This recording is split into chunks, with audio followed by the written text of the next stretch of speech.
Complex number ऐसे लिखा जाता है, ये हमने अभी तक पढ़ा। ठीक है, यहाँ पे ये और ये रियल नंबर होता है, ये इमेजिनरी पार्ट होता है, रियल पार्ट होता है। इसको हम दूसरे तरीके से लिख सकते हैं, वो है x प्लस में आयोटा y।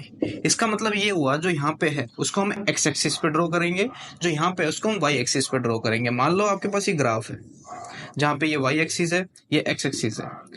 ठीक है जी, y डैश ये x डैश। यहाँ पे क्या ध्यान रखने वाली बात है कि ये पूरी जो x एक्सिस है, x से लेकर x डैश, इसको हम कहते हैं रियल एक्सिस।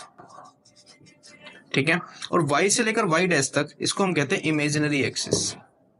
ठीक है, ये इमेजिनरी हो गई, ये रियल हो गई।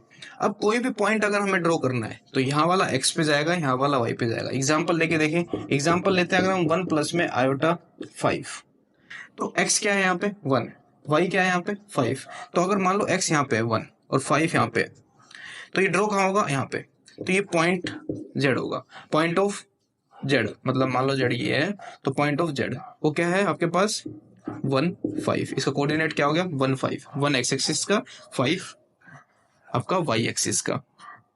तो आयोटा के साथ वाला y एक्सिस यानी इमेजिनरी और x एक्सिस रियल वाला। तो इस जो प्लेन, ये जो ग्राफ है, इस ग्राफ को हम कहते हैं कॉम्प्लेक्स प्लेन। इसके दूसरे नाम भी है, जैसे आर्गन प्लेन, गॉसियन प्लेन। जैसे एक ही इंसान के कई सारे नाम होते हैं, वैसे ही इस प्लेन के 3 नाम हैं। ये ध्यान रखना आपको, complex plane, Argand plane, Gaussian plane, ये तीनों एक ही चीज है। ठीक है, इसके आगे का कल पढ़ते हैं।